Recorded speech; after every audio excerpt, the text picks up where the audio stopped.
So in this session we are going to discuss about the fluid statics, and as the name suggests and as you all know, that fluid statics is the study of fluid where there is no motion, right? And no motion means specifically no acceleration. And whenever we have the acceleration of the fluid and the relative acceleration between the fluid layers, particularly the shear stress becomes important. The shear stress, as you know, that it's proportional to the velocity gradient. So if the fluid is moving with constant velocity, then also it will be within the domain of fluid statics, and definitely that specific topic where the fluid, the static aspects of the fluid, where the fluid is moving with constant motion, that we are not going to cover. We will mostly cover that fluid where the fluid is at rest with respect to a reference frame. It's not in motion, not even in uniform motion, right?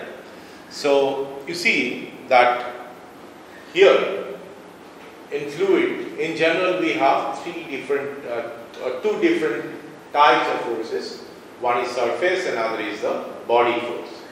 Now the surface force mostly comprises of the shear and the pressure, whereas the body force mainly we consider the gravity.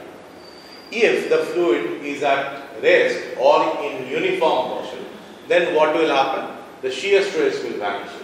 So statics is a kind of interplay, force interplay between the pressure and gravity. How the pressure changes from one point to another point in a fluid at rest or in a fluid at uniform motion because of this gravitational force field, right? So here in this section we are going to cover first the primary laws of hydrostatics, like first is the uniformity of pressure in all directions, that is Pascal's law, and next is the law of hydrostatic, which is this dP dz is equal to minus of rho g, right, where gravity is the only force. Next we will think of the force on submerged objects, that particularly the submerged vertical objects and vertically inclined objects, right. So that's the overall scope of this lecture. So you see that we'll start with the Pascal's law.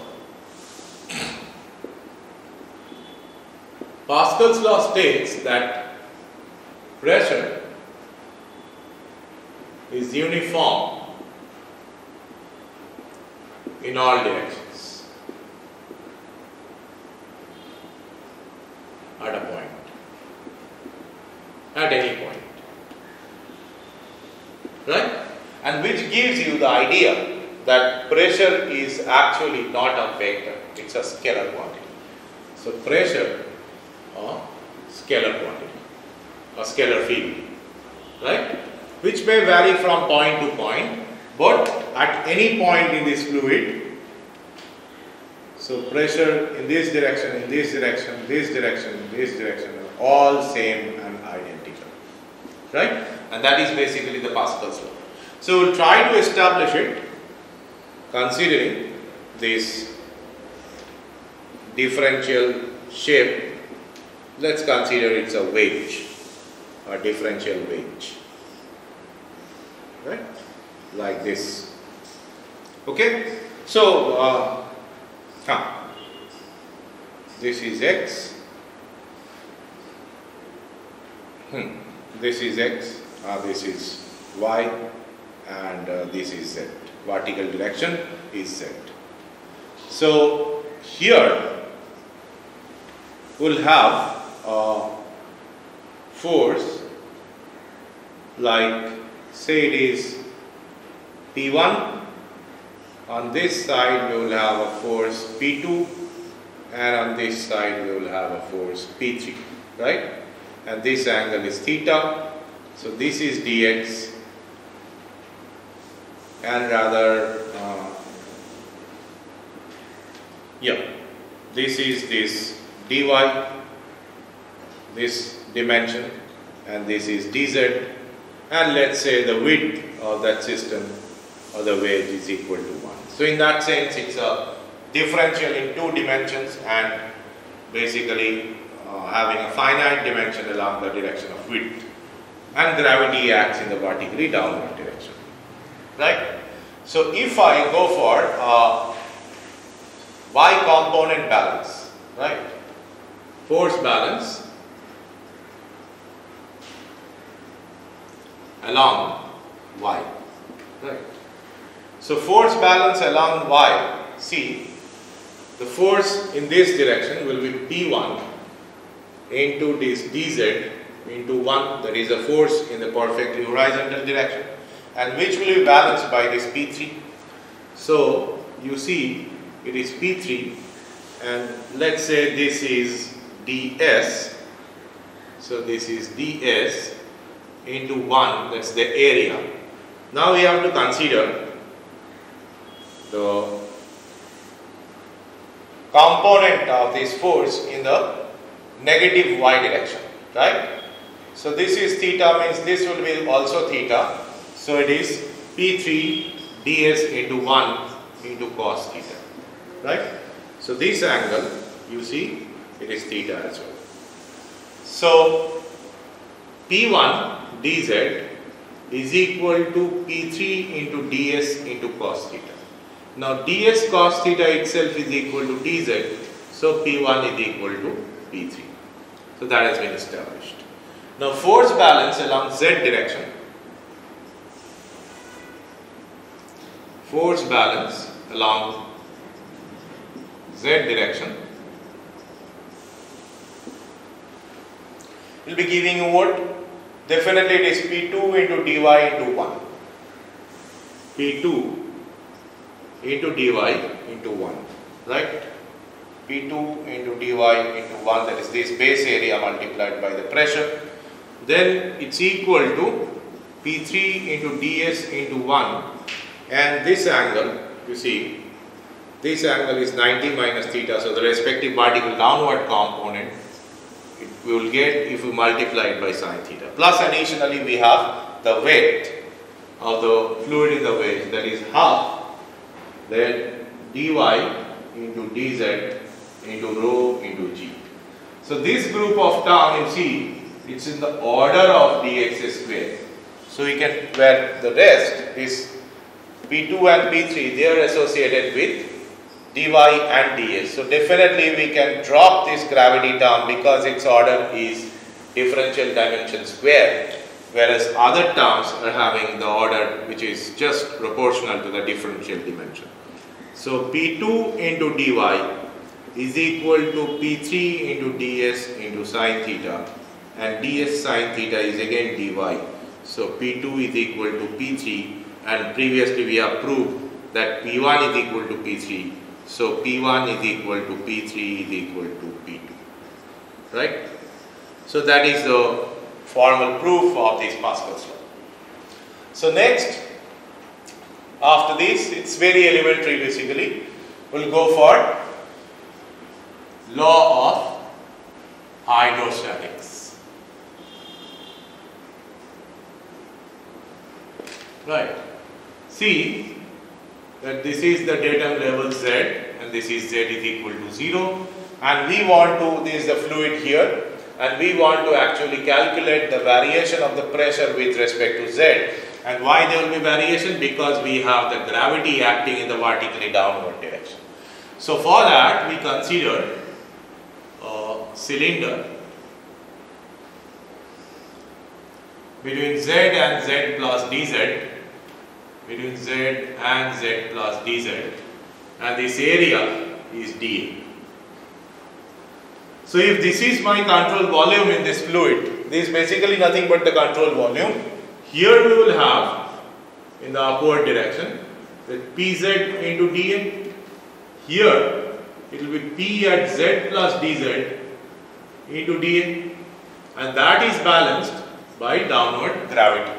So the net upward force Pz into dA minus P at z plus dz into dA must be equal to this rho into g into dz into dA. Right. So dA cancels out, and we have, if we just divide this dz and go for this limit that dz, actually it should be delta z. So without putting the limit Pz minus P at dz plus dz divided by dz will be nothing but minus of dP dz, and that's equal to rho g. Okay? So in general we can also write this minus of grad P if there are other body forces present in static condition. Minus of grad P is equal to rho into vectors. Okay? And that simply, you see, it's an outcome of this Navier-Stokes equation for Newtonian fluid. Like we know that dV dt is equal to minus of grad P plus rho g plus mu grad square V. So this part and this part will be 0 because the velocity or the velocity gradient will be equal to 0. So we are getting minus of grad P plus rho g equal to 0. Right? But generally in real situation for engineering aspects we don't have these body forces along x and along y direction. Mostly it is restricted to, as it is restricted to gravity, we have the body force along this vertically upward direction. Now you see that based on the different types of environment, we can have the different distribution of pressure. Like, if we tentatively consider that rho is constant throughout, constant density, that is incompressible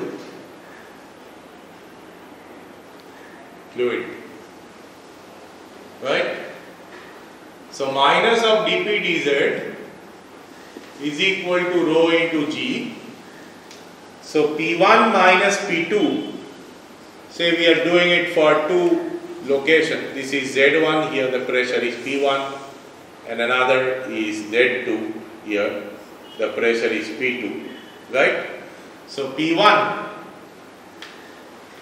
or rather P2 minus P1 is equal to minus of rho g Z2 minus Z1, right? So P2 divided by rho g plus Z2 will be equal to P1 divided by rho g plus Z1, right? And that's typically the restricted form of Bernoulli's equation where V1 bar square and V2 bar square are 0. Okay? And this sum of the pressure and this gravity head we often refer is as piezometric head of the fluid. Right.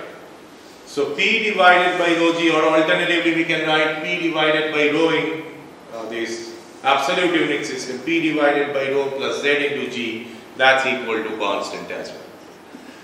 So alternatively there are cases like we can think of isothermal or atmosphere or isothermal fluid, right?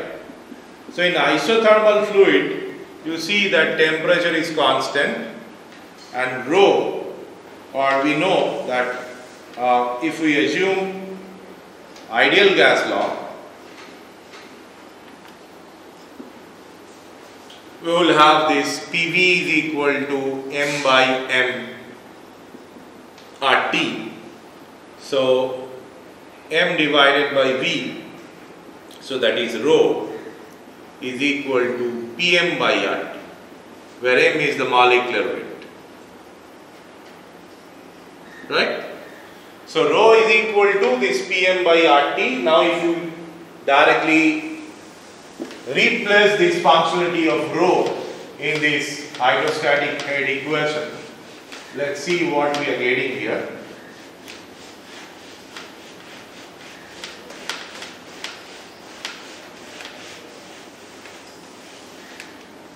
So it will be giving you minus of dP dz is equal to Pm by RT into G.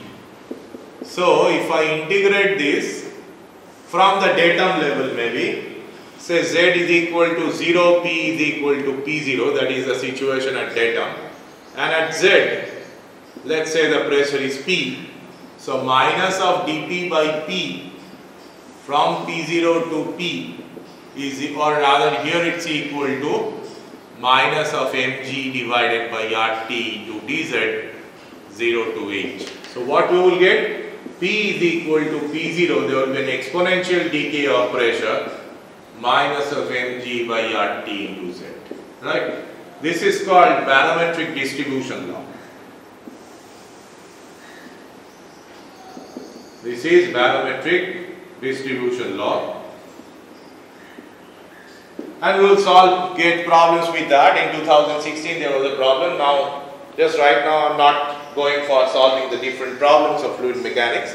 Maybe in the session after 2 sessions we will be discussing the different problems.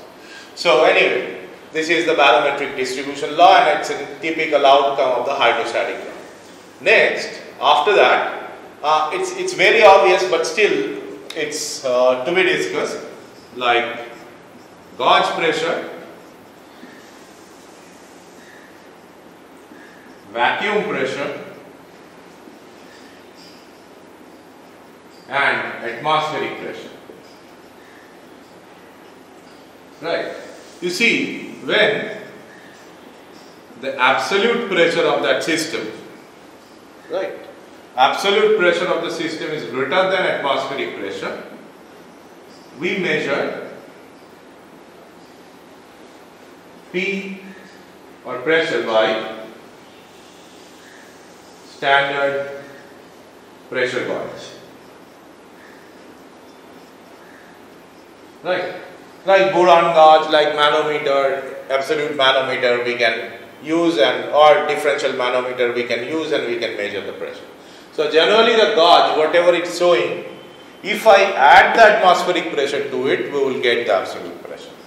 So PABS is equal to gauge reading plus atmospheric pressure reading. And when, see, the absolute pressure is less than atmospheric pressure, it is the reading of vacuum gauge, right? And there the absolute pressure is atmospheric pressure minus vacuum gauge reading. Okay? Now if I say that it is 200 millimeter of Hg vacuum, that means the absolute pressure will be 760 minus 200 millimeter of mercury, right? And you see that atmospheric pressure, generally it is 101.325 kilopascal or 76 millimeter of mercury column or the standard 34 feet of water, etc. Right? So we can write it in that way. So which are the measures of this atmospheric pressure in a standard sense. Definitely there are corrections, like if I have mercury, inverted mercury tube placed in a mercury bath, it will be going up to 76, but actually there are some torricellian vacuum and that pressure we have to subtract. Right, that is the vapor pressure of mercury we will have there in the torricellian vacuum. So basically what I am trying to say is that if I have this as the mercury bath and here you have the tube, right. So this is some height h and here it is atmospheric pressure and here we will have the vapor pressure of mercury, right. So atmospheric pressure will be equal to the saturation pressure plus H rho g. Okay, the atmospheric pressure will be equal to the saturation pressure plus H rho g, where rho is the density of this liquid, whatever it is. Okay, so with that basic understanding of the fluid statics, now let's move to the cases where we have to discuss about the force on submerged object, and that is a flat surface. We are not going to discuss about the force on curved submerged object. We will restrict ourselves to the force on flat surfaces.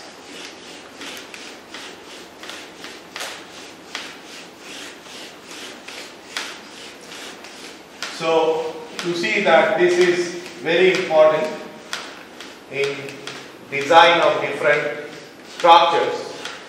Like if we are thinking of the wall of a dam, right?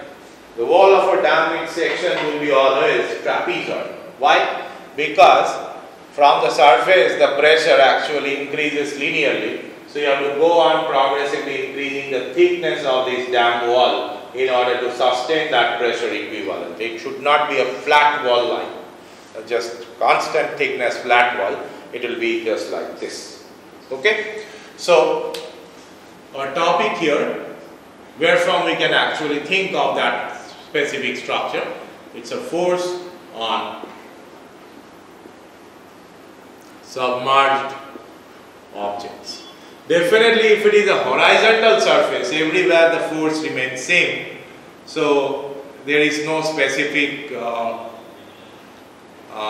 this feature in this submerged horizontal surface. We will think of submerged vertical plate. Like if see, this is the liquid level, here we have a submerged horizontal surface. So everywhere on this surface, because if it is at a depth h, everywhere on the surface the pressure will be rho gh. So the total force will be rho gh multiplied by area, so there is nothing in it. But if it is vertical, and here we have the water surface, here we will have the lower pressure, here we will have the higher pressure. And what is the net force, what is the center of the pressure, means if I replace that total force by a net force, what will be its point of action? So these are to be calculated.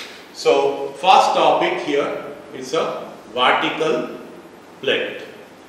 Right. I have mentioned that we will be discussing only the flat planar surfaces. You see, this is the free liquid layer, right? And we have this, the vertical plate like surface. It may be the area like this. See?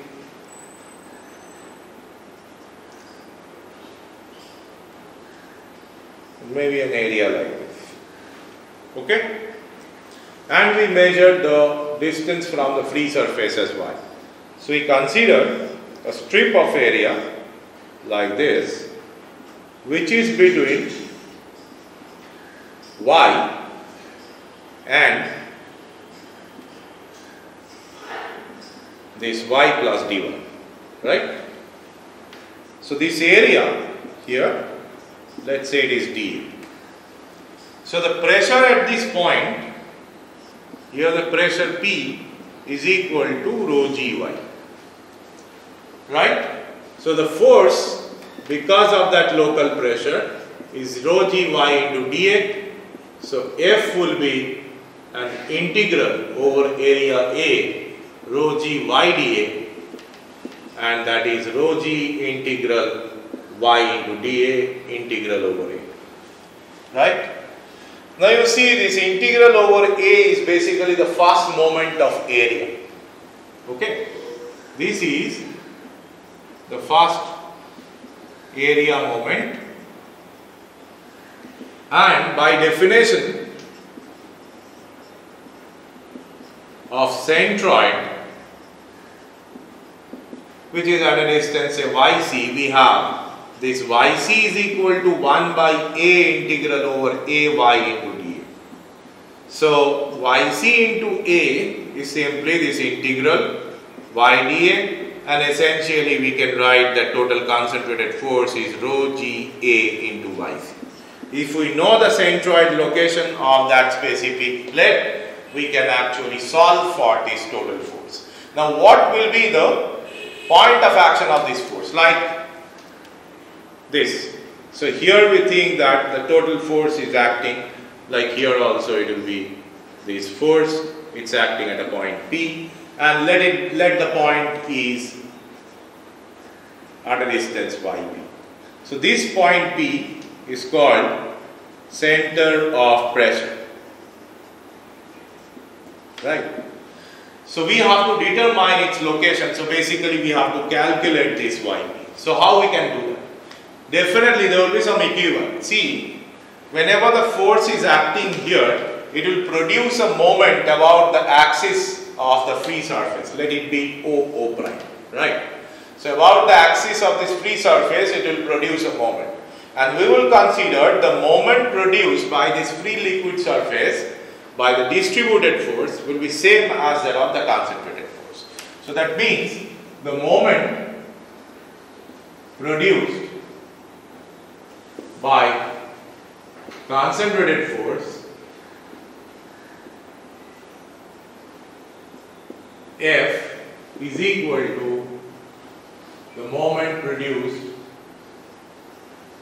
by the distributed force. Right? So moment produced by the concentrated force is rho, or rather F into Yp, and moment produced by the distributed force, see here the distributed force, that is to be multiplied by Y. This is because basically dF into Y integration over A, and dF we can write as Y square into dA over A. Now this F is equal to rho g A into Yc into Yb is rho g integral A Y square dA. This Y square dA is the second moment about this free surface. So this is the second area moment about the free surface OO prime, and let it be equal to I0. So you see that rho g basically cancels out, right? So AYC into YP is equal to I0, right? Now here let it be the centroid. Actually the area moment or any other moment about any axis can be shifted or can be reconsidered with respect to another axis which are parallel to the previous. Like if I think of this axis, say C prime, the axis or C1, C2, this is the axis passing through the centroid of this object, and this is the free liquid level axis, right? So by parallel axis theorem,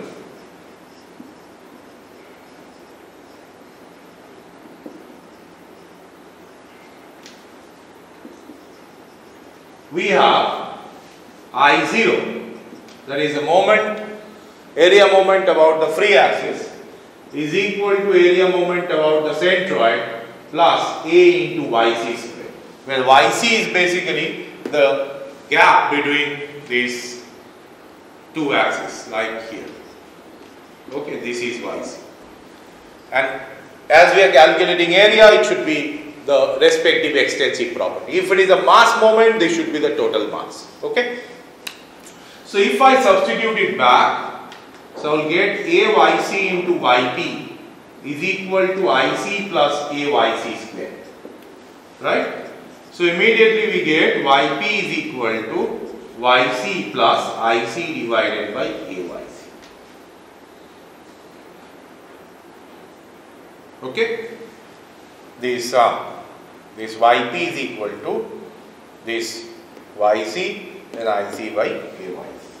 So obviously as Ic divided by Ayc is positive, we have to understand that center of pressure is, in terms of its location, it is somewhere lower compared to that center. Okay. Now generally you see that it's not possible to remember the different IC expression for different types of geometry, but what we have to do, we have to calculate it directly using the fundamental equation instead of this equation. So what I am trying to say is that if I have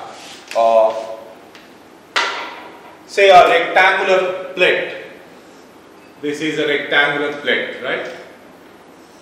It has got breadth B and H, height H, and it is at a distance H1. So how we can calculate the total force acting on it? So we'll think of this Y, right? And this is dy plus Y. So obviously dF, we will directly follow the first principle, that is rho gy into dy, right? So where from we have to integrate? From h1 to h1 plus h. From h1 to h1 plus h, rho g y into d1. Right. And w will be the, b will be the width.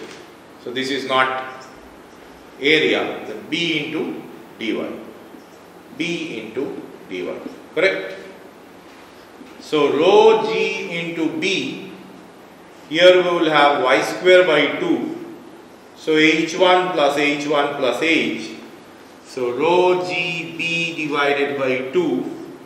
This will be h1 plus h whole square minus h1 square. That's equal to rho g b by 2. And this will be basically this h1 square plus 2h1h. So that will be the force calculation. Okay. So basically if you take this rho g b divided by 2, if you take h1 common, then it will be h1 plus 2h rather. This is basically rho g b divided by 2 h1 plus h plus h. Correct? h1 plus h plus h. Here we will have an h1. Now h1 plus h is the breadth and this is the height, right? So from here we can actually relate it to some area or some YC locations, like what we have got, that f is equal to rho g a here will be equal to this h into b into yc, right? So if I compare it, if I simply compare it, see here we are getting that rho g b h1 divided by 2 h1 plus h or h1 plus 2h. So rho g b and here rho g b cancels out. So yc is equal to h1 divided by 2h into h1 plus 2h. So this is what we are getting, h1 square by 2h plus 1, something like this.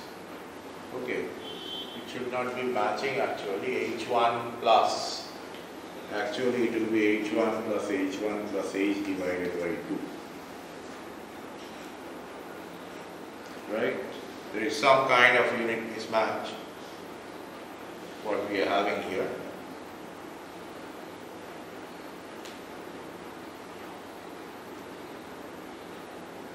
So 2h1h, 2h1h. Okay, here we have done a mistake basically. No, see, h1, 2h1. So 2h1 plus h. Right. Here h1 square, so the subtraction is this, right? So h1 actually cancels out. So it is h if I take here the common. So it is h plus 2h1. So let's not go into that. H plus 2h1. So it is h plus 2h1. And here it is h itself. Here it is h itself. So what we are getting?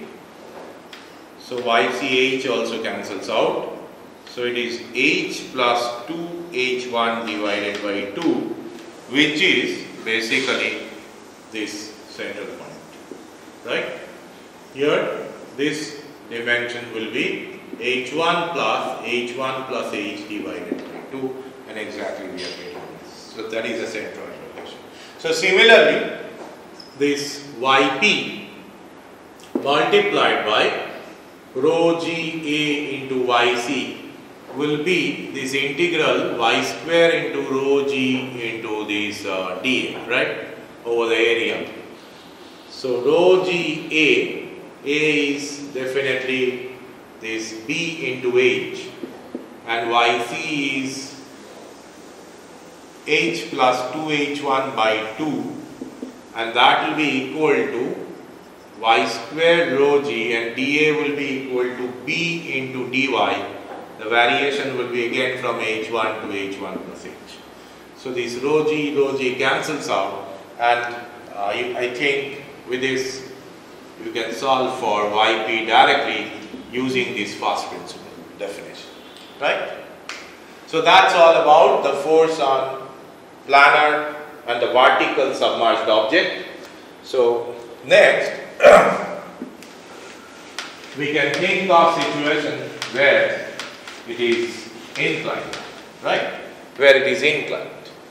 So if I have this surface, and here this is the inclined object,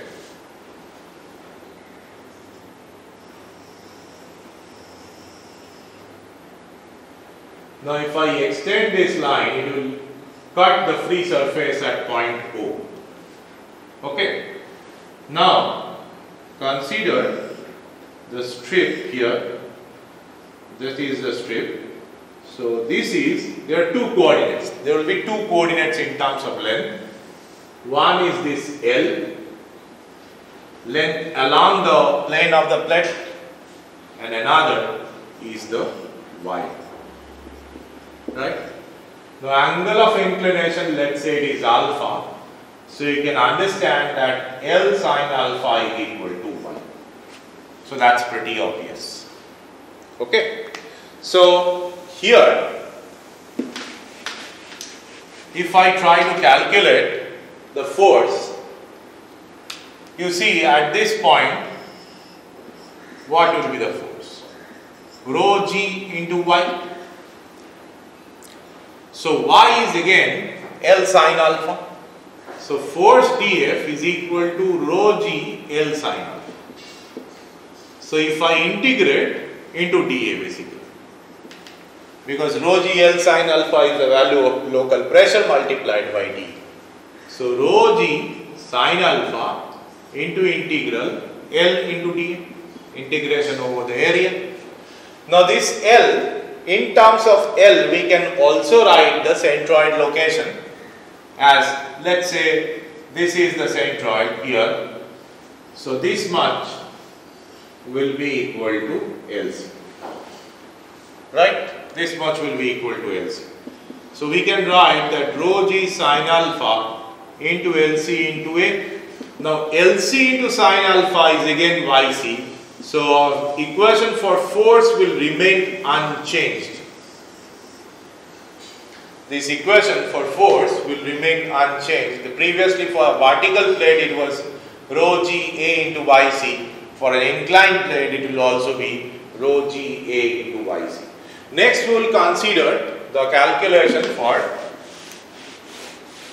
moment. Right? So the moment about, here the moment will be about this axis. This is the axis perpendicular to the plane of the board, and with respect to this axis we were trying to calculate the moment. So moment of the concentrated force, see, rho g A into YC into LP. LP is what? Let's say this is the center of pressure here. So LP will be this length. Rho g A into YC into LP, that is the moment produced by this concentrated force. Now, so here we will have rho g sine alpha into integral L square d over area. So rho g basically cancels out. So A into YC into LP is equal to the sine alpha into IO prime. So this is OIO rather. This is the area moment of inertia about this axis. Right? Now again by parallel axis theorem,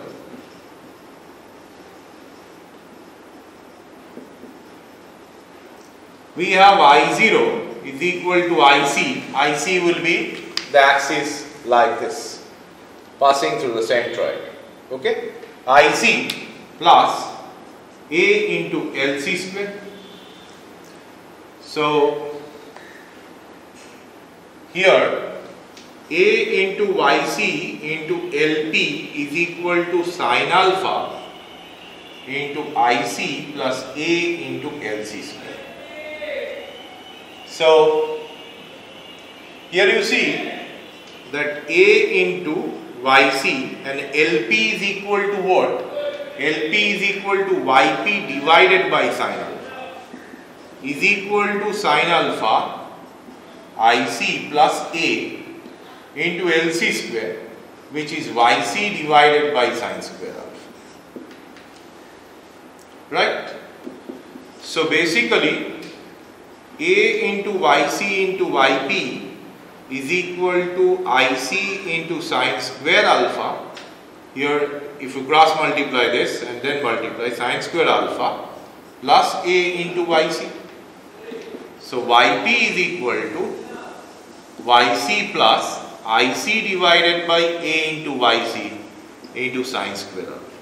So if you compare the result with the previous vertical plate, you will see that actually we are having an additional sin square alpha here. This is the term additional to the vertical plate relation. And exactly we can check the parity of this equation for converting the equation for vertical plate. Like if I substitute alpha equal to 90 degrees, so in that case alpha equal to 90 degree, it will be a vertical plate. So exactly we will get back the equation for vertical plate. So that's all about the fluid statics, right? And in the next session we will discuss about the flow measurements.